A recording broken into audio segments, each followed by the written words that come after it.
Semana passada eu não pude estar com os irmãos, estava aqui da UANA, né? E domingo passado eu fui ministrar numa igreja. Acho que não tinha nada sido combinado. Eu nunca tinha pregado numa Assembleia de Deus e pela primeira vez, domingo passado eu fui pregar numa igreja da Assembleia de Deus. Mas foi uma bênção, um momento muito bom, foi maravilhoso, glorioso. Lógico que a gente se estranha muito, né? Diferente daqui, desse ambiente que nós vivemos. É muito diferente o culto, a forma de cultuar, a maneira de cultuar, é tudo bem diferente. Mas eu louvo a Deus porque Deus me deu vocês como igreja, os irmãos, que são uma bênção, são maravilhosos. Eu louvo a Deus por isso, amém? Queridos, na verdade tem algo que eu quero pregar aqui hoje, que não tem nada a ver com o que eu vou te falar agora. Mas essa semana toda eu tive um tempo da UANA, fui para resolver algumas coisas, mas fui também para poder fazer algum trabalho com meu pai, na chácara. Meu pai resolveu casar, né? Com 90 anos vai casar, 80 anos. E eu fui lá para poder fazer algumas coisas para ele. E a questão de fazer algumas reformas lá. E depois eu também voltei para aqui da ONU, porque eu tinha que resolver um negócio aqui da ONU, algumas coisas da minha sogra, família da minha sogra. E aí nesse período eu fui, algumas vezes eu fui orar pela manhã, eu fui tirar um tempo de oração lá no morrinho de aqui da ONU, que é um lugar que eu fui muito tempo, muitos anos atrás, quando eu ainda era adolescente, jovem. Nós crescemos orando naquele lugar. A verdade é que a igreja todos os meses ela tirava um tempo para poder orar, e nós passávamos a noite toda orando naquele lugar. Mas durante a semana também, durante o dia, a gente ia orar aleatoriamente, né? Os jovens iam orar, então a gente ia. E eu fui agora, aí senti muito no coração, fui lá orar acho que foi 2 vezes que eu fui lá, no período da manhã. E eu estava pensando algo que, biblicamente falando, não vou te falar os textos agora, mas tem uma parábola que é interessante. E essa parábola, Jesus fez essa parábola, a parábola dos trabalhadores. Não sei se você conhece essa parábola, a parábola dos trabalhadores. O que ela fala? Ela diz que o Senhor pela manhã contratou alguns trabalhadores para a vinha. Amém? Ele contratou alguns trabalhadores para trabalhar na sua vinha. E depois no meio-dia Jesus contrata mais alguns trabalhadores para trabalhar na sua vinha. E já no período da tarde, quase chegando o final da tarde, ele então sai novamente, encontra alguns homens, diz: por que vocês estão ociosos o dia todo? Por que vocês não vêm trabalhar na vinha? Então ele contrata já bem no final da tarde mais algum grupo de pessoas para trabalhar na sua vinha. E o que quer dizer com isso? O que eu quero falar para você com isso? Eu quero dizer para você que existem muitas coisas na Bíblia que Deus não reconhece. Eu quero que você tenha um entendimento espiritual para o que eu vou te falar aqui. Eu não sei se você acredita, não sei qual é o seu pensamento sobre isso, talvez você nunca pensou sobre isso. Eu vou voltar lá na origem, lá do passado primeiro. Alguns anos atrás, eu sempre desejei que meus filhos fossem pastores. E isso por um período enorme de tempo, nós orávamos por eles, acreditávamos que eles seriam pastores e profetizava na vida deles. Mas chegou um tempo na nossa vida que, de tantas lutas e problemas, nós não estávamos entendendo sobre o ministério. Nós fazíamos o ministério na força do nosso braço, nós queríamos que a obra crescesse e não crescia. Então muitas coisas, então isso nos trouxe fadiga, cansaço e muita dificuldade naquele período. E naquele período mesmo, houve algumas vezes aqui, um dia eu preguei aqui na igreja, os irmãos pode ser que vão lembrar disso ou não, não sei. Mas eu disse assim que eu não queria mais que meus filhos fossem pastor. Não sei se vocês lembram disso. E alguns falaram: pastor, você estava indignado aquele dia, né? Você estava, parece que bravo, né? Porque o senhor então falou ao contrário daquilo que o senhor falava antes. Queria que seus filhos fossem pastores. Eu falei: meus filhos vão se formar, trabalhar, se profissionalizar e seguir uma carreira, né? Porque eles precisam fazer isso para eles terem o dinheiro deles, a vida deles. Por que eu disse isso? Porque na verdade ser pastor, isso mexe muito com o nosso psicológico, mexe muito com a nossa vida. Pastor não tem descanso. Você trabalha o dia todo, qual a sua profissão, e aí você vai para casa, você esquece seu trabalho, você vai descansar. pastor não descansa, pastor ele está aqui no domingo, mas a semana inteira a nossa mente fica em torno das ovelhas, dos irmãos, dos problemas, das dificuldades. Aí um pedido de oração, alguém está com um problema, doente. Então assim, a gente não tem descanso. Aí quando você viaja, é a mesma coisa, para onde você vai, as situações vão com você. Então você não tem uma mente passiva para o descanso. Ser pastor é isso.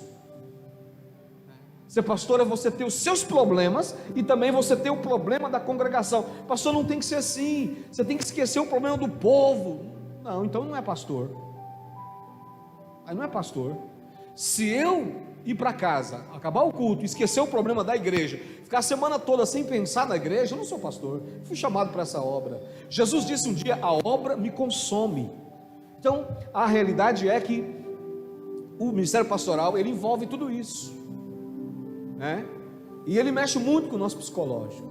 Aí você às vezes conversa com pessoas, você escuta cada coisa, você aconselha pessoas, você trabalha com casamento, você trabalha com situações e situações adversas, e isso às vezes deixa você até paranoia. Mas é esse o ministério pastoral, não tem jeito, não tem para onde fugir. Deus nos chamou para fazer isso. Amém?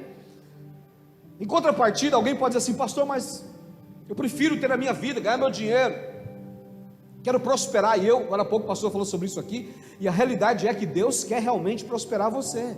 Eu não tenho dúvida disso. Nós não podemos esperar menos do que isso. Amém?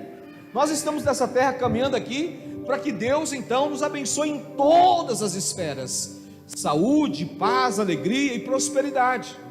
Mas eu preciso te alertar você, dentro desse princípio que eu pensei no passado, que meus filhos não deveriam ser pastores mais. Eu preciso te alertar você que existe um único trabalho que Deus reconhece na Bíblia.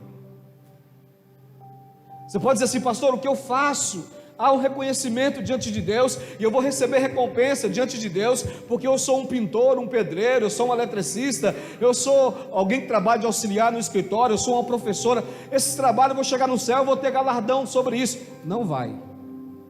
Não vai. Deus não vai te galardoar porque você foi um professor, ou você foi um pedreiro, um marceneiro, um pintor. Não, você não terá galardão sobre isso. Quando o Senhor falou a respeito da vinha, Ele disse assim: por que vocês estão ociosos o dia todo? Vocês deveriam estar na minha vinha.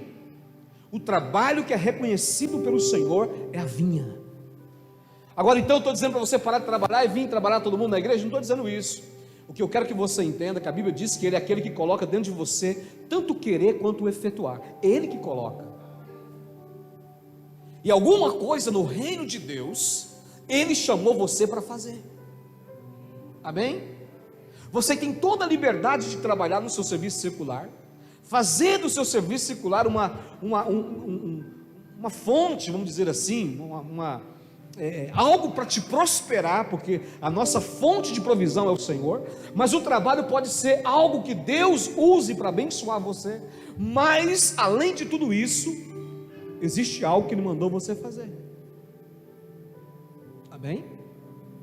Aleluia. E a Bíblia diz que ao final da tarde, quando Ele termina o trabalho da vinha, porque a vinha está apontando para o reino, Ele termina o trabalho da vinha, Ele chama os trabalhadores para poder acertar a sua conta. Ele começa pelo primeiro, Ele dá o dinheiro para o primeiro, que no final da tarde, ele começa pagando por aquele que foi contratado no finalzinho da tarde. E aí Ele passa o dinheiro e diz: olha, aqui está aqui o que eu combinei com você, e paga. E aí aquele que começou pela manhã, teve com ele o seguinte: certamente ele pagou um dinheiro para esse que começou no final da tarde, eu vou ter uma quantidade maior, eu vou receber um salário melhor do que todos, porque eu passei o dia inteiro trabalhando aqui. E aí o Senhor chamou ele, deu o dinheiro para ele, ele olhou e falou assim: não, o Senhor não é justo comigo, porque eu trabalhei o dia todo. O sujeito trabalhou só 1 hora, e aí você vai pagar para ele o mesmo que pagou para mim, que trabalhei o dia inteiro, suportei a fadiga do dia? E aí Jesus falou assim: o dinheiro é meu, e eu dou para quem eu quero. Mas talvez a gente pode tirar algumas lições disso. Embora a Bíblia não relata isso, mas a gente pode tirar algumas lições disso. Eu posso compreender que esse sujeito começou pela manhã, ele fez a obra do Senhor, mas ele fez de uma maneira que talvez não era a maneira de Deus, não era a forma correta, ou seja, ele fez com indisposição, ele fez porque, não tem ninguém para fazer, ele não fez com coração, com amor. Além de fazer a obra de Deus, querido, nós precisamos fazer com amor. Deixa eu te falar uma coisa para você, e de uns anos para cá, eu compreendi que o ministério não é feito na força do homem. Tudo que eu te falei para você, que às vezes fica na minha cabeça, eu penso, fico cansado, mas tudo isso eu consigo hoje entregar na mão do Senhor. Isso não tira a minha paz. Eu fui agora no médico, agora há pouco, estava sentindo alguns sintomas ruins, e agora há pouco, por isso que eu cheguei um pouco atrasado. E a doutora perguntou para mim assim: você está enfrentando algum problema? Eu falei para ela: não. Porque ela pensou que eu estava com um problema de ansiedade. Aí ela falou: você está enfrentando algum problema na sua vida pessoal? Eu falei: não. Ela colocou assim como se estivesse faltando dinheiro para mim. Eu falei: não. Mas nada? Não. Está tudo normal, a minha vida está do mesmo jeito que era antes. Então assim, hoje eu consigo entregar para Deus, confiar em Deus e crer que Ele vai realizar. É Ele que vai fazer. Se alguém estiver doente, eu sei que não é eu que posso curar, é Deus que pode curar. Nós oramos. Se alguém tem problema no casamento, nós aconselhamos e oramos, e aí Deus vai fazer, amém? Então hoje, a minha mente hoje é diferente. Hoje eu penso e quero, a não ser que meus filhos não queiram ser pastor, mas hoje no meu coração, o meu desejo é que eles sejam pastores, e aí isso também cabe à decisão de cada um, a responder ao ministério. Mas eu preciso te orientar que o que vai contar naquele dia é aquilo que Deus chamou você para fazer. Pastor, mas o que Deus mandou eu fazer? Não sei. Tem alguns irmãos aqui que ficam naquela porta colocando álcool na sua mão, tirando pressão, colocando álcool. Outros pegam um cartão de dízimo, vem aqui na frente. E cada um de nós temos uma atividade. Outros são dizimistas, outros são ofertantes. De repente isso tudo pode ser gerado na sua vida algum tipo de recompensa. Mas o mais correto é você orar e pedir a Deus uma direção e saber o que Ele chamou você para fazer. Amém? Amém, querido? Pastor, mas é muito difícil fazer a obra de Deus. Eu já tentei fazer outras vezes, mas é muito complicado. É complicado porque nós queremos fazer, e quando Deus faz através de nós é diferente. Deus é tão bom conosco. Se você pensar, olhar para o Antigo Testamento, você vai ver que no Antigo Testamento só o sacerdote, o levita, os reis, os profetas que podia ter alguma utilidade. O povo apenas levava o sacrifício.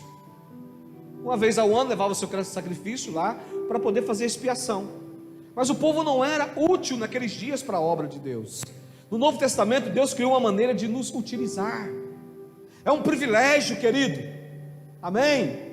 É um privilégio tão imenso, tão glorioso. Pastor, mas como que eu posso ser usado por Deus? Você pode ser usado lá do lado da sua casa, pregando o evangelho para o seu vizinho.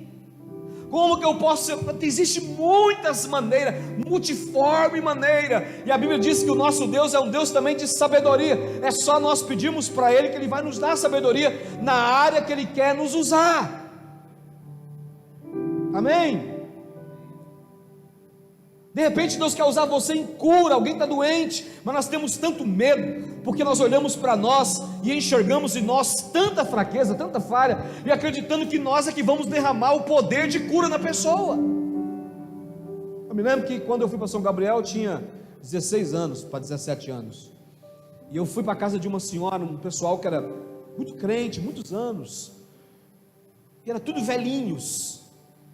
E aí, eles nos conheceram, nós orávamos, e naquela época expulsávamos demônios na cidade, e eles nos conheceram e nos levou para almoçar na casa deles. A gente sempre estava por lá. E um dia ela nos contou uma história, disse para mim assim: missionário, nós tivemos uma experiência tão amarga, tão ruim. Eu falei: o que foi? Nós estávamos orando num lugar, num prédio, e de repente uma pessoa endemoniada nos desafiou, e nós fomos orar por essa pessoa endemoniada. Quando a gente foi orar, ele falou que nós não tínhamos autoridade para poder expulsá-lo. E aí nós dobramos o joelho e oramos mais um pouco a Deus, pedindo perdão pelos nossos pecados, e voltamos para orar de novo pelaquela pessoa endemoniada, e o demônio disse: vocês não têm poder para poder me tirar daqui. Aí falou assim: aí eu fico olhando vocês orar pelas pessoas aqui, e os demônios saem, as pessoas são libertas, como que se em nós tivéssemos o poder de expulsar demônio. Quando eu falo isso, eu lembro daquela palavra de Pedro, quando Pedro orou para o homem na porta do templo, e ele entrou saltando, gritando, e aí o povo ficou todo mundo atônito, olhando para Pedro e para João, falou: uau! Aí Pedro toma a palavra e fala assim: olha, vocês estão olhando para a gente como se de nós tivesse saído alguma virtude, algum poder para curar o paralítico. Não, o que vocês viram hoje aqui foi uma manifestação do poder de Jesus Cristo. Esse homem só andou porque Jesus firmou os passos dele, só andou porque Jesus o curou, não é porque em nós há alguma habilidade ou santidade ou poder para curá-lo. Querido, Deus chamou você para algo. As recompensas celestiais, elas se dão no reino de Deus. Amém? Existe uma vinha, a vinha está aqui para ser trabalhada, para ser algumas coisas para ser feita. Esse mundo, para nós trabalharmos na vinha do Senhor nessa terra. Agora nós precisamos descobrir no que fazer para o Senhor. Existem 3 tipos de materiais: a palha, o feno e a madeira. A madeira, a palha e o feno são materiais de facilidade para se queimar. Você sabe disso. Isso tudo aponta para a obra humana.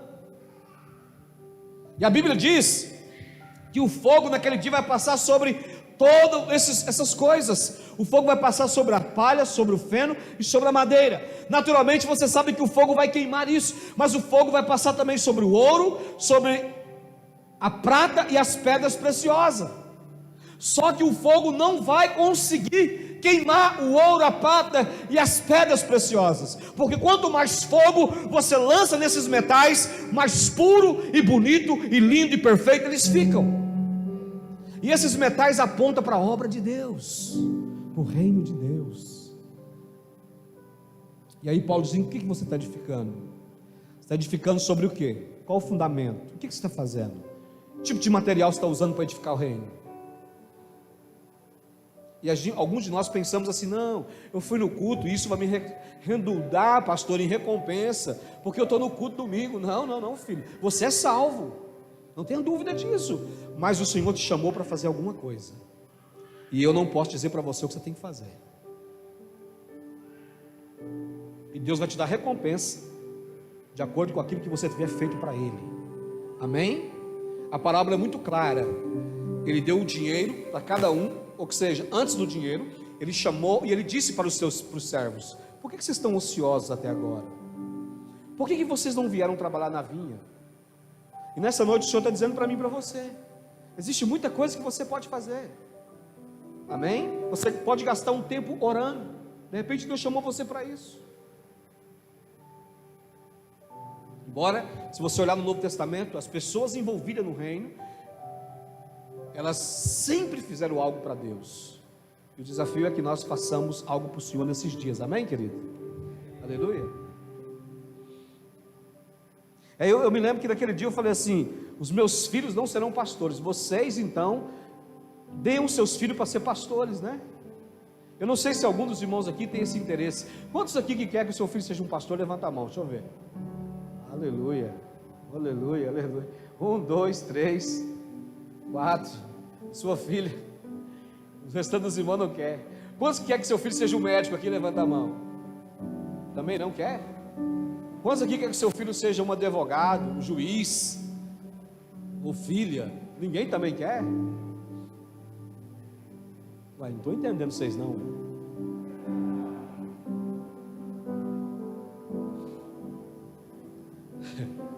Agora vou fazer uma pergunta bem...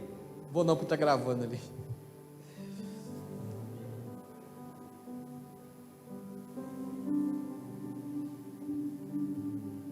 Vamos lá, eu vou tentar falar o que eu tenho que falar mais aqui. Poucas palavras. Eu tenho só meia hora agora. No livro de Lucas, capítulo 6, versículo 45. Nós vamos ler esse versículo. Lucas 6, 45. O texto diz assim: o bom homem, do bom tesouro, do seu coração, tira o bem. O homem mau, do mau tesouro, tira do seu coração, tira o mal. Porque da abundância do coração fala a boca. Ou seja, tudo que sai da boca, primeiro ela passa pelo coração. Amém? Então é uma conexão. Primeiro vem para o coração e depois sai pela minha boca. Amém, querido? Aleluia? Então, de tudo que eu preciso guardar, o texto diz, eu preciso guardar o meu coração, porque o coração é a saída da vida.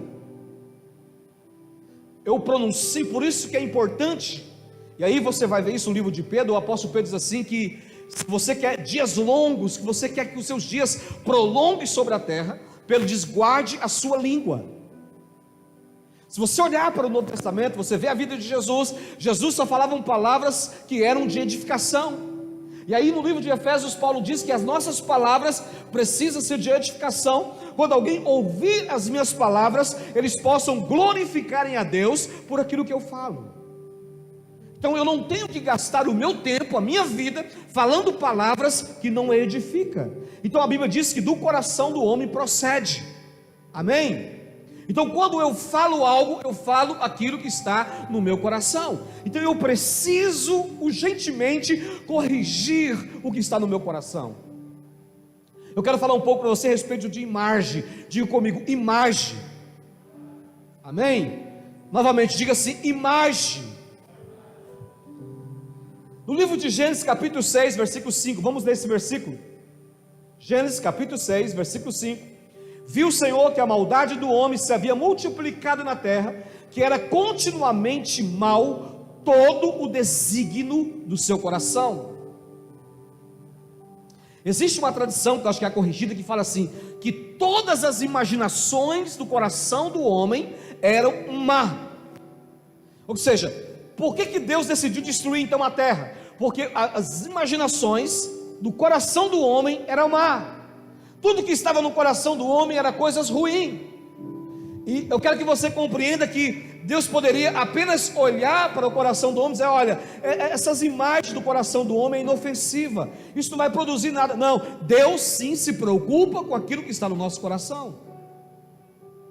E aí a Bíblia diz que as imaginações, ou seja, o que o homem imaginava naqueles dias, era continuamente mal, perverso. Deus enxerga o seu coração, querido. Você pode ver que é tão verdade que quando Davi, ele foi lá para ungir um dos filhos de Jessé, a Bíblia diz que ele olhou para um, foi ungir, Deus falou, não é esse. Depois, não é esse, passou todos os filhos, e aí eles já iam almoçar, e a coisa estava difícil naquele momento, o profeta, então não entendia, não teve o discernimento. De repente o Senhor falou, ele falou para Jessé, você tem mais algum filho? Ele disse, tenho, ele está no campo pastoreando ovelha. Não é comum ele estar conosco almoçando, esses aqui sempre está por aqui, mas esse outro fica mais no campo, pastoreando, trabalhando, fazendo a obra, realizando alguma coisa para mim.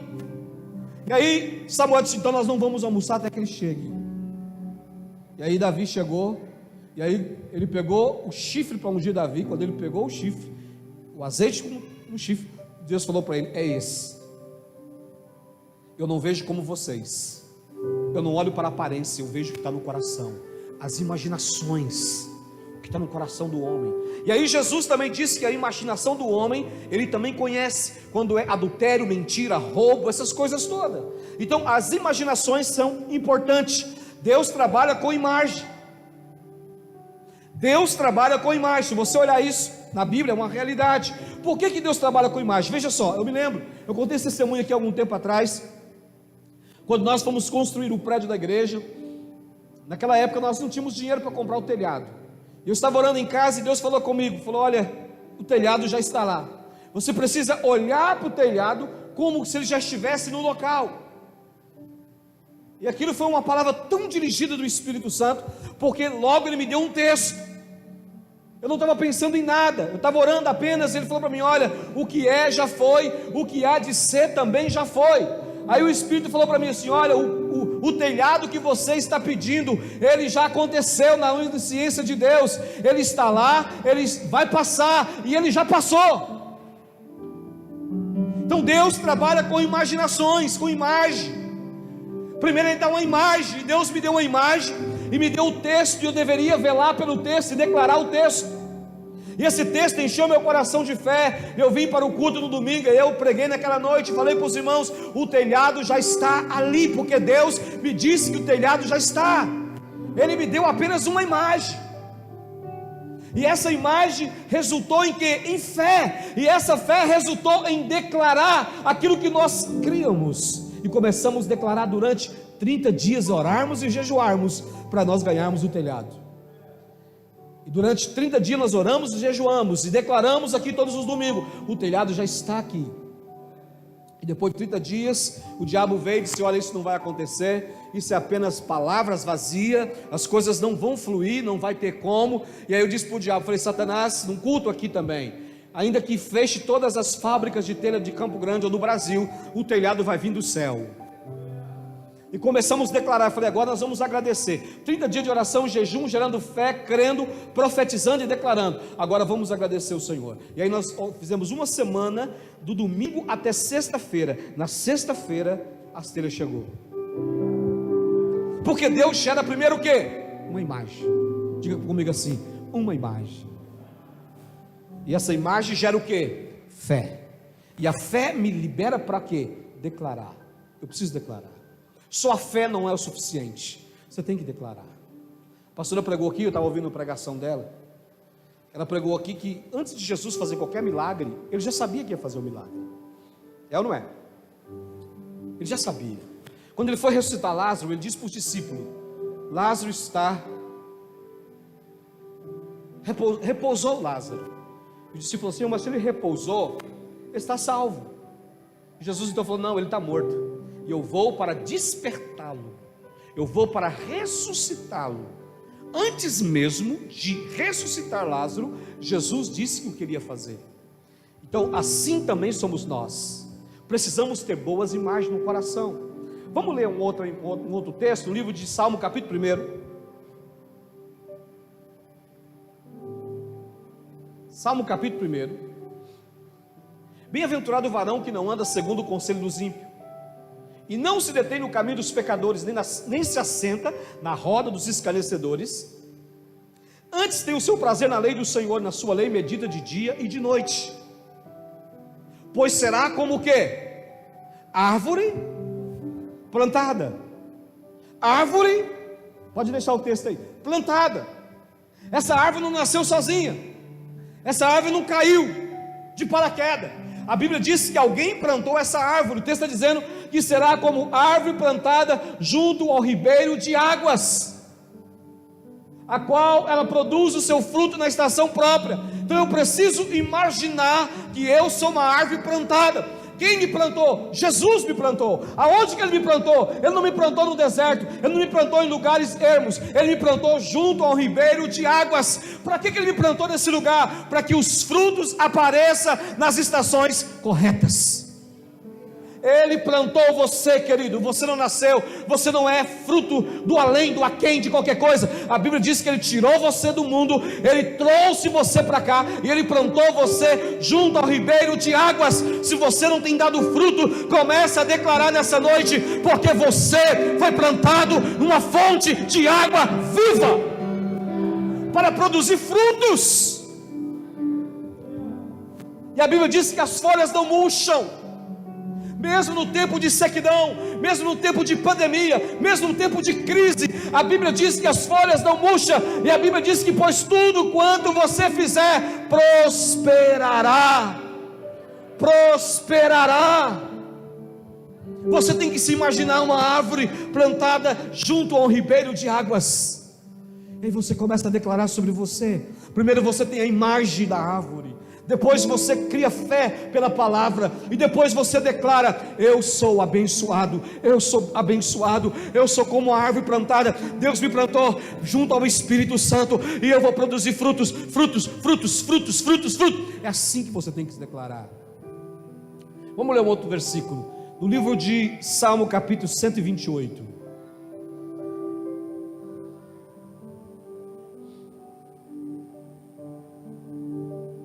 Bem-aventurado aquele que teme ao Senhor. Quem teme ao Senhor aqui?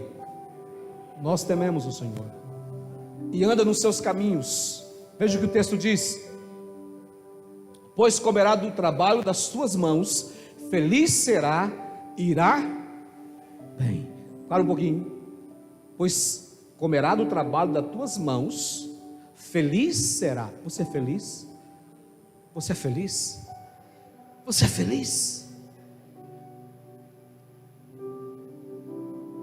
E o texto diz assim: feliz será e vai bem. Você está indo bem? É uma promessa. Você sabe por que essas promessas não têm sido manifestas nas nossas vidas, querido? Porque nós confessamos o contrário do que a palavra de Deus manda confessar. A gente se vê de uma outra maneira, num prisma que nós não podemos. Você quer ver uma coisa? Eu vou falar por mim. Você fica às vezes imaginando assim: puxa vida, qualquer hora pode acontecer alguma coisa ruim comigo. Você já pensou assim? Você não pensa assim? Em momento nenhum. Qualquer hora eu estou dirigindo, alguém pode bater no meu carro, ou alguém pode vir aqui, bater na minha moto, ou alguém pode me roubar, ou alguém pode... Você nunca pensou isso? Nunca? Amém, Juliano. Você é um privilegiado, porque... qualquer hora eu posso pegar o coronavírus. Estou sentindo uma dor aqui, talvez eu vou ficar doente. Antes da doença vir, você já disse que você vai ficar doente. Porque tudo isso é o quê? Imagem. Nós criamos a imagem. E nós falamos aquilo que está no coração. As imaginações vêm do coração. Primeiro ela vem para o coração e depois nós falamos: eu acho que esse ano vai ser um ano ruim para nós. Eu acho que se eu vou liderar a célula, eu não vou conseguir. Eu acho que se eu for tocar, eu não vou conseguir. Se eu for cantar, eu não vou conseguir. Eu acho que se eu for pregar, eu não vou conseguir. Sempre nós achamos, mas esse acho são imaginações que vêm do coração. E o texto está dizendo: você vai ser feliz. A felicidade também não é apenas resultado de você sorrir. Você pode sorrir, mas você pode ser uma pessoa infeliz. Apenas um sorriso não provoca felicidade, porque a felicidade, a Bíblia diz no livro de Gálatas capítulo 5, que é um fruto do Espírito. Quanto mais cheio do Espírito, mais felicidade você tem. O texto está dizendo: você vai ser feliz e você irá bem. Vamos lá, vamos continuar o texto. A tua mulher será como videira frutífera ao lado da tua casa. A sua esposa, o texto está dizendo, será uma o quê? Como uma videira frutífera. Como é que você olha para isso? Você olha para sua esposa, você vê: pastor, mas eu não estou vendo isso na minha casa não. Minha esposa não é uma videira frutífera. Não consigo enxergar isso não. Eu estou vendo o contrário.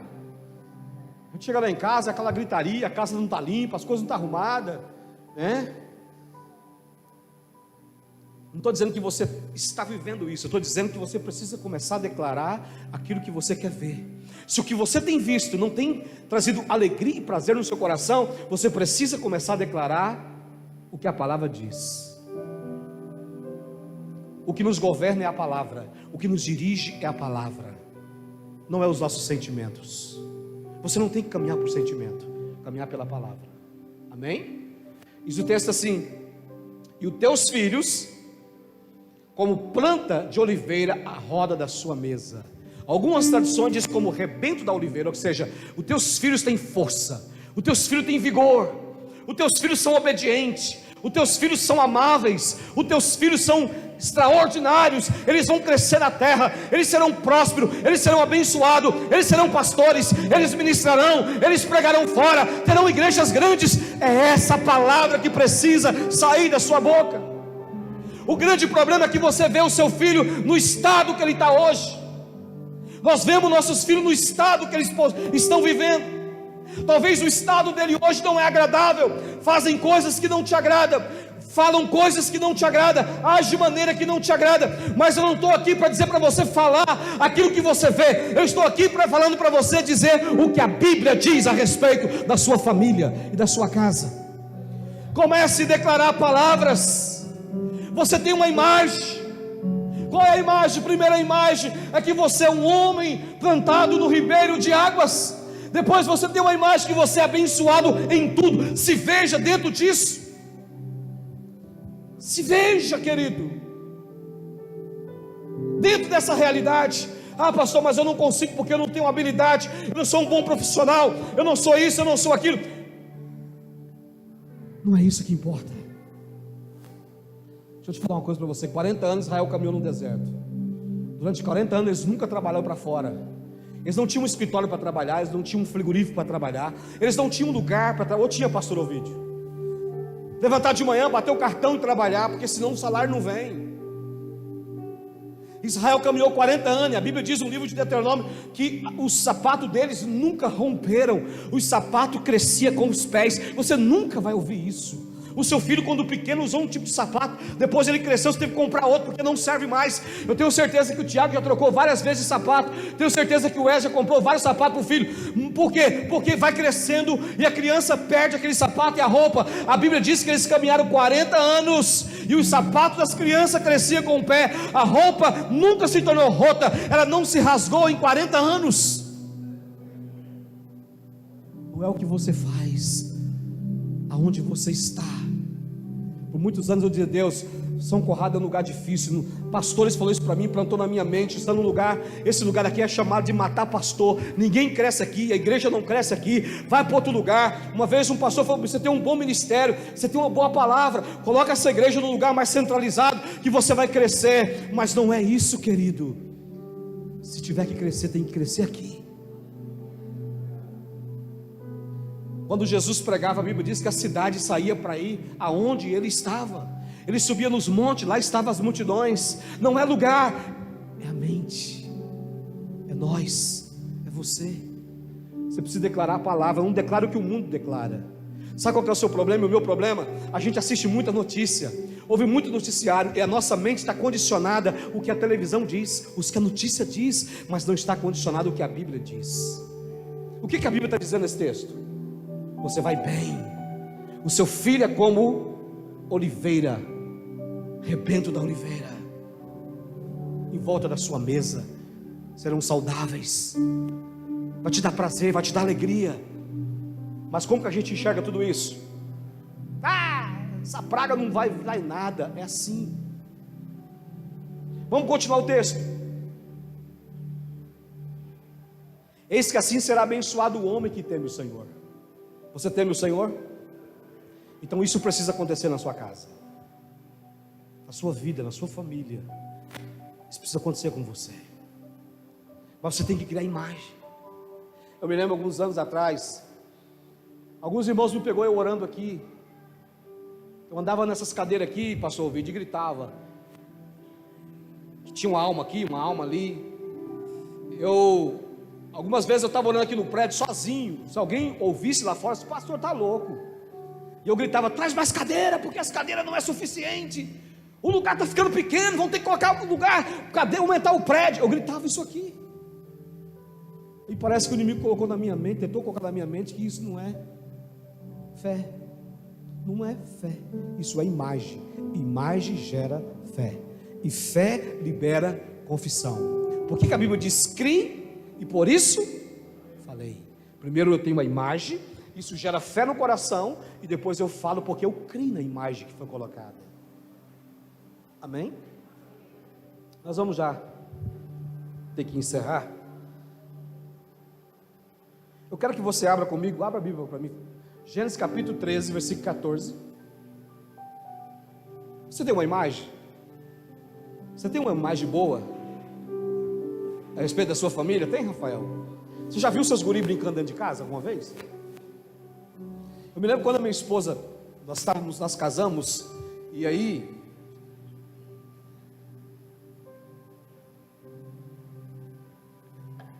houve dois momentos na minha vida. Casamos, eu ia para o culto, e naquela época ninguém tinha carro na igreja, todo mundo de bicicleta.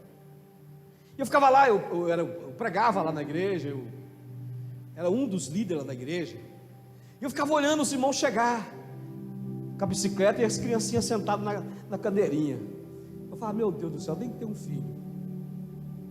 Eu tenho que ter um filho. Eu falei para minha esposa, vamos ter um filho logo. Fazia 6 meses de casada, ela engravidou. Isso foi tão extraordinário na nossa vida. Nasceu o Kennedy, né? Uma criança especial. Você está rindo do que, irmão? Você está rindo porque eu falei que é especial? Especial porque nasceu cheio do Espírito. E aí, depois, eu lia muito livro do pastor Kent Hagin sobre fé. Eu falei 2 momentos, teve 3 momentos. E eu lia sobre fé. Aí um dia, cheguei para a pastora e falei para ela assim: para de tomar remédio. Por quê? Porque a nossa fé precisa ser desafiada. Nós precisamos usar a fé. E se um anticoncepcional, ele tem o poder de fazer você não engravidar, você imagina a nossa fé.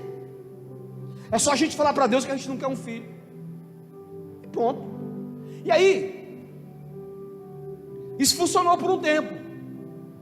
Aí um dia eu cheguei em casa, naquela época, até hoje, né? O pessoal sempre almoçava lá em casa, sempre tive gente da minha casa almoçando. Eu fiz um almoço lá em casa e alguns irmãos da igreja foram para lá. E as irmãs foram ajudar ela a fazer o almoço, e nessa conversa de comadre, aí acabou falando para as irmãs que eu falei para ela não tomar remédio mais. Que era para usar só apenas a fé. E aí, você é louca! Isso não funciona! E aí, tudo bem, eu não ouvi a conversa, e aí acabou o almoço, foram embora, e ela me chamou e falou assim, para mim assim: olha, eu contei para as irmãs falaram que eu estou ficando louca, eu estou com medo agora. Eu peguei e tentei implantar no coração dela a respeito de fé de novo, só que a fé dela foi combatida pela incredulidade. Mas mesmo assim, mesmo pensando que foi errado, não foi. Aí veio o Kevin, ela engravidou. Você acha que foi errado? Não, foi bênção para nós. Os dois cresceram junto, caminharam junto, a vida toda brincou junto. Alguns irmãos aqui sabem disso. Alguns irmãos aqui frequentou nossa casa quando eles eram criança. Então toda a vida estiveram juntos. Foi uma bênção. E aí agora passou, tem uns 2 anos atrás, 2 ou 3 anos atrás, ela falou para mim assim: eu estou grávida. Eu falei: o quê? Eu falei: não é possível. Como assim? Naquela época do remédio você teve dúvida, e aí você engravidou. Mas agora tomando remédio, isso já faz o quê? Já tinha 22 anos tomando remédio. O médico disse um dia para ela, depois ela perdeu, teve dois abortos espontâneos, né, de 2 crianças que perdeu depois disso. A gente queria ter um monte de filho, né? Mas aí, eu era novo ainda, eu era bem mais novo, tinha 30 e poucos anos nessa época. E aí eu falei: não, mas não é possível, você está tomando remédio? Ela falou: não, mas eu estou. Eu falei: não é possível. Aí trouxe aquele teste da farmácia, foi isso? Ela fez e falou: aí deu positivo. Eu falei: meu Deus do céu. Aí fez um outro lá que as irmãs que falou para ela que era da tal da que boa. Tá espumando a que boa. Eu falei: eu também vou fazer o teste da que boa. Aí eu fiz também, espumou do mesmo jeito. Eu falei: isso aí não vale nada não, esse teste. Aí eu sei que ela falou: não, vou fazer o de sangue. E fez o de sangue. Aí ela fez o exame de sangue, e aí, preocupado. Aí eu comecei já a criar uma imagem. Eu falei: meu Deus do céu, eu estou com 40 e poucos anos. Senhor, mas não dá. Eu comecei a orar: não dá, Senhor. Você já imaginou eu vou estar com quantos anos? Essa criança pequenininha. Quando essa criança tiver 10 anos, eu comecei a verdade, eu estava orando aqui no prédio, falando isso para Deus. Você já imaginou, eu vou ter tantos, 60 e poucos anos, eu vou sair na rua, alguém vai pensar que é meu neto, e aí ainda é meu filho ainda, né? Aí, meu Deus do céu. Tudo bem. Eu fui embora para casa, chegou o exame, ela pegou e falou: deu positivo. Eu falei: meu Deus do céu, positivo? Eu fiquei, fazer o quê, né? Tem que ficar alegre agora. E eu peguei eu fui no contador da igreja, cheguei lá, falei para ele: rapaz, você acredita que a minha esposa ficou grávida? Tomar remédio? Ele falou: é obra de Deus, pastor. Só Deus pode fazer um negócio desse, não é coisa do homem não tem como. Se ela ficou, porque Deus agiu, Deus entrou com providência, Deus fez. Falei: amém, é verdade. Não é Deus agindo, é Deus da casa. E aí, contei para algumas pessoas depois, e vim embora para casa. Aí cheguei em casa, cabeça baixa, assim, pensativo, por questão da idade, né? Filho é bênção. E aí ela pegou e falou: eu estava mentindo para você, deu negativo.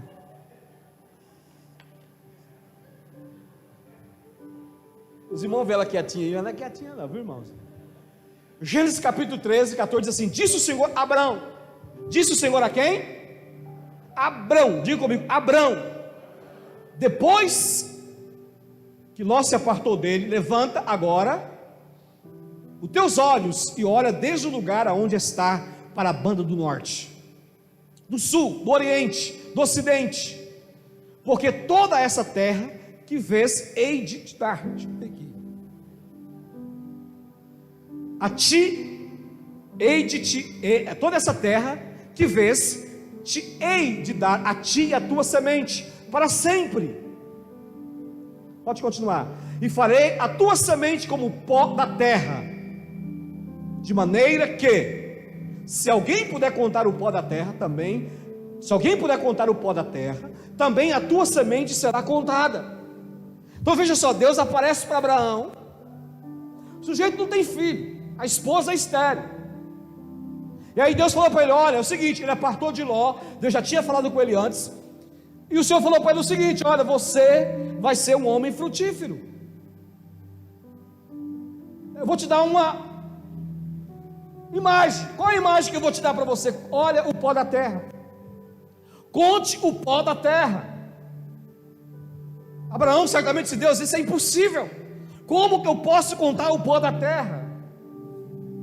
Tá, para você aí que quer só um filho, você imagina uma situação dessa, se Deus aparecesse para você e falar: olha, Elcio, você vai ter tantos filhos que vai ser incontáveis.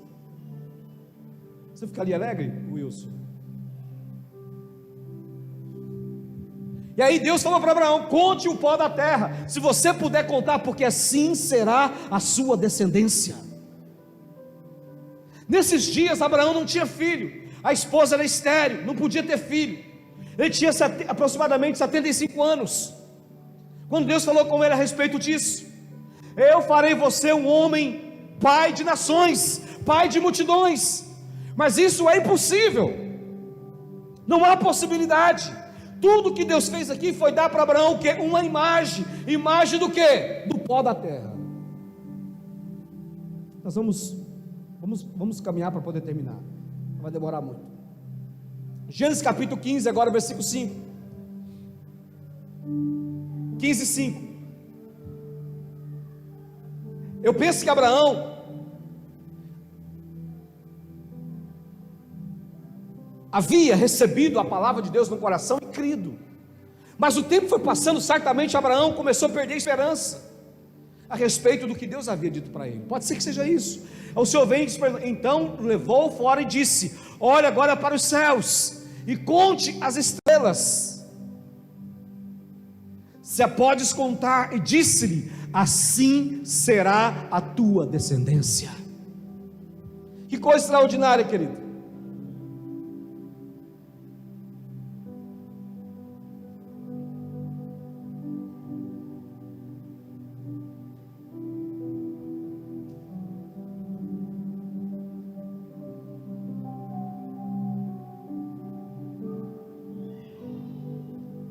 Vê para mim o capítulo 15, só o capítulo 15, versículo 1. Vamos começar no versículo 1.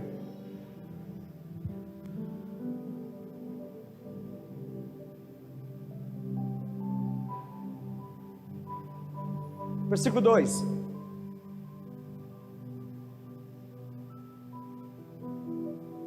Vamos voltar para o primeiro, depois nós fizemos o 2, o 3 até o 5.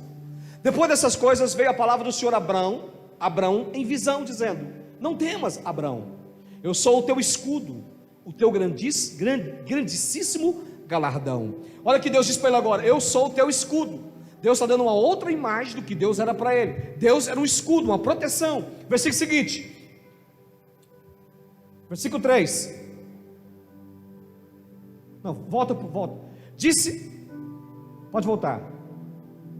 Disse mais Abraão: eis que não tens dado semente, eis que o nascido da minha casa será o meu herdeiro. Veja o que Deus disse para ele: eis que veio a palavra do Senhor a ele dizendo: esse não será o teu herdeiro, mas aquele que de ti será gerado, esse será o teu herdeiro. Versículo 5, que nós lemos: então levou fora e disse: olha agora para os céus e conte as estrelas, se podes contar. E disse-lhe: assim será a tua semente. Amém? Então Abraão disse: ó Deus, eu ando sem filhos. O Senhor fez uma promessa, mas a promessa não se cumpriu. Eu estou sem o filho que o Senhor me prometeu. E o sujeito que vai herdar todos os meus bens é um escravo nascido na minha casa. Deus disse: não será esse escravo o seu herdeiro, mas o herdeiro será alguém gerado de você. Conte as estrelas. Deus dá novamente para Abraão uma outra imagem. Essa imagem agora é para contar as estrelas. Assim será a tua descendência. Amém? E a Bíblia diz que com 99 anos, Deus aparece para Abraão e diz para ele: o ano que vem você terá um filho. E no ano seguinte, Abraão teve um filho. Mas é algo interessante, Deus teve que fazer algumas mudanças. Duas mudanças Deus fez. A primeira mudança, Deus falou: agora você não chamará mais Abrão, você será Abraão. Abrão é pai exaltado, e Abraão é pai de nações. E Deus fez a segunda mudança: eu vou mudar agora a sua esposa. Deus mudou o nome de Sara, que era Saraí, para Sara, que significa princesa. Quando Deus mudou o nome de Abraão e mudou o nome de Sara, Deus trouxe vigor para dentro de Sara e a curou. E no próximo ano ela teve filho. Mas para que isso acontecesse, Deus deu uma imagem das estrelas. E ele muda o nome de Abraão, e a partir daquele momento, todas as pessoas, quando chamava Abraão, dizia: pai de nações. Pai de nações. Como você chama? Eu sou pai de nações. Eu sou pai de nações. Abraão teve que confessar, Abraão teve que falar, e as pessoas liberaram uma palavra, confessaram uma palavra, que Abraão era pai de nações. É o que Deus quer fazer com você. Eu não sei o que você tem vivido e passado nesses dias, mas precisa mudar as imagens. As imagens precisam ser mudadas. Amém? Para eu encerrar, nós vamos ler no livro de Número, capítulo 13, último texto. Número capítulo 13, versículo 33.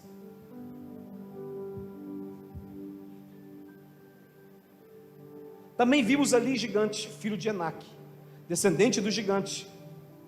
Éramos aos nossos olhos como gafanhoto, e assim também éramos aos seus olhos.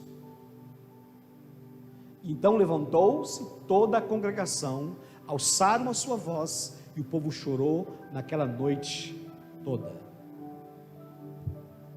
Como que os espias, os príncipes, viram o gigante? O texto diz que ele olhou e disse para a congregação: nós vimos os filhos de Anak como gigante, nós éramos para ele como gafanhoto, e eles também nos via como gafanhoto. Essa era a imagem que estava no coração desses espias. Eles se viam dessa maneira. Querido, qual é a imagem que você tem a respeito de Deus e a respeito de você? Qual é a imagem que nós temos a respeito do que Deus pode fazer por nós? Eu li para você agora há pouco a respeito do Salmo 128. Será que é essa a imagem que nós temos? Precisamos trocar as imagens. E quando trocamos as imagens, precisamos agora também liberar fé. E como que eu consigo liberar fé? Ouvindo e lendo a palavra de Deus. Quando você lê a palavra, o seu coração se enche de fé. Eu estou lendo a Bíblia esse ano, e aí eu estava lendo o livro de Deuteronômio. O meu coração se encheu de fé em ver o que Deus fez por Israel. Se Deus fez por Israel, Ele fará por nós. Amém? Ele fará por você. Deus fará por mim e por você. Mas a imagem precisa ser mudada. Se você olhar para você, olhar para o mundo e pensar que você não é nada, ninguém. A vida cristã parece um paradoxo. Na mesma hora que você se sente ninguém, você consegue se imaginar em Cristo como gigante. Diante de Deus, nós nos sentimos tão pequeno, como insignificante, mas para o diabo e para o mundo, nós somos alguém cheio da graça e do poder de Deus. Como que você se vê? Eu me lembro que aí, a Bíblia diz que Caleb tomou a palavra e disse para aquele povo: Ei, subamos e possuamos a terra. Os gigantes estão lá. Eu não vou ignorar que eles estão. Eu não vou ignorar que existe dificuldade. Eu não vou ignorar que nós vamos ter que lutar. Mas ele disse: mas o Senhor já tirou o amparo deles, e o Senhor nos entregou nas nossas mãos. Vamos subir e vamos devorá-los como se come um pão no café da manhã. É assim que você tem que declarar. Nós não ignoramos a evidência do vírus, do coronavírus. Nós não ignoramos. Ele está aí, é real, ele existe. Mas você tem que declarar: Senhor, se esse negócio me pegar, eu vou ser assintomático, ele não fará estrago na minha vida. É o que eu creio, é o que eu creio. Eu e a minha casa cremos.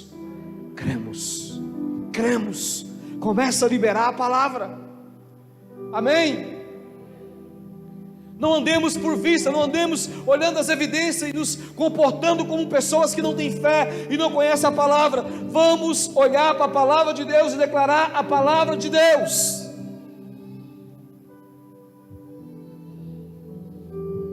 Precisa caminhar em fé. Fica de pé, eu quero orar com você.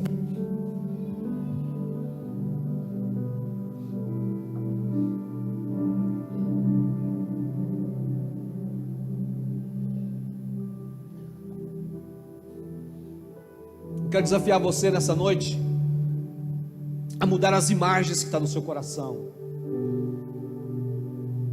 as imagens que você tem da sua casa, da sua família, dos seus filhos, a imagem que você tem do seu trabalho, do seu dinheiro, a imagem que você tem do seu futuro. Você precisa trocar elas. Eu quero desafiar você nesse momento. Eu vou te dar um tempo para você orar. Feche teus olhos agora. Comece a se ver dentro da palavra de Deus. Quais imagens que o Senhor nos mostrou aqui? O homem que teme o Senhor será abençoado, diz o texto, e tudo vai bem. Tudo quanto ele faz prospera. Esse mesmo homem que é plantado junto ao ribeiro de águas, o texto diz que os frutos dele aparecem, as folhas não caem no tempo de sequidão. Esse é o tempo de sequidão. Esse é o tempo de luta, de combate, de tantas dificuldades. Esse é o tempo de sequidão, pois a Bíblia diz que a folha não cai, e tudo quanto você fizer prosperará. O homem que teme o Senhor, diz o texto, tudo na sua vida irá bem. A sua esposa é como videira frutífera, e os seus filhos como rebento da oliveira, em volta da sua mesa. Em volta da sua mesa, lugar de comunhão, lugar de alegria. Em volta da sua mesa, lugar que você coloca a mesa para se alimentar, lugar onde gera unidade, gera amor, haja comunhão. Comece agora a liberar a palavra sobre a sua casa, sobre os seus filhos. Você precisa parar de falar o que os seus olhos vê nos seus filhos. Você precisa parar de falar o que a circunstância te mostra a respeito da sua família, da sua casa. Você tem que falar a palavra. Oh Deus, aleluia! Bendito seja o nome daquele que reina e vive. Bendito seja o nome do Senhor. Meu Deus, abençoa teu povo, Jesus. Abençoa a tua igreja, Senhor.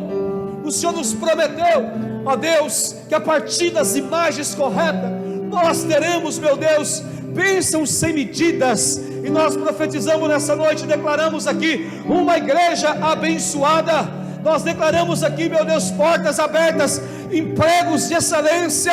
Nós liberamos nesse lugar, meu Deus, que o Deus, as nossas finanças multiplicarão nas nossas mãos. os nossos filhos serão ensinados do Senhor, a nossa família é salva. Nós declaramos um ministério frutífero, um ministério abençoado, líderes abençoados. Nós liberamos agora a sua palavra sobre esse lugar, em nome de Jesus Cristo.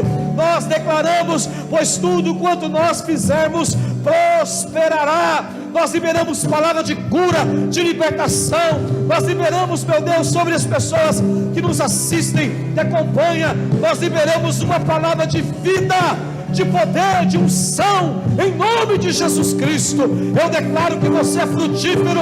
Eu declaro que a sua esposa é como uma videira frutífera. Tudo quanto ela fizer prosperará, a sua casa, seus filhos, sua família, em nome de Jesus Cristo, em nome de Jesus, em nome de Jesus, em nome de Jesus, em nome de Jesus, em nome de Jesus. Nós declaramos cura sobre esse lugar. Toda enfermidade cai por terra, toda doença cai por terra. Você que está agora nesse lugar, você que está nos assistindo, que está enfermo agora, seja curado, seja curado, seja curado, seja curado, seja curado, em nome de Jesus Cristo. Eu declaro saúde, cura, libertação. Eu declaro no nome de Jesus Cristo o poder sarador, o poder curador de Deus sobre você, sobre a sua casa, sobre a sua família, em nome de Jesus, em nome de Jesus Cristo, em nome de Jesus Cristo. Nós liberamos a palavra de Deus sobre você. Diga comigo assim: eu sou plantado junto ao ribeiro de águas. Foi Ele que me plantou, foi Ele que me colocou nessa posição, pois Ele mesmo disse que no tempo de sequidão as folhas não murcham, pois tudo quanto eu fizer prosperará, prosperará. Diga: eu creio que a minha vida, a minha casa prosperará. Até que Ele volte, até que Ele volte, eu viverei o melhor que a terra produz, em nome de Jesus. Amém.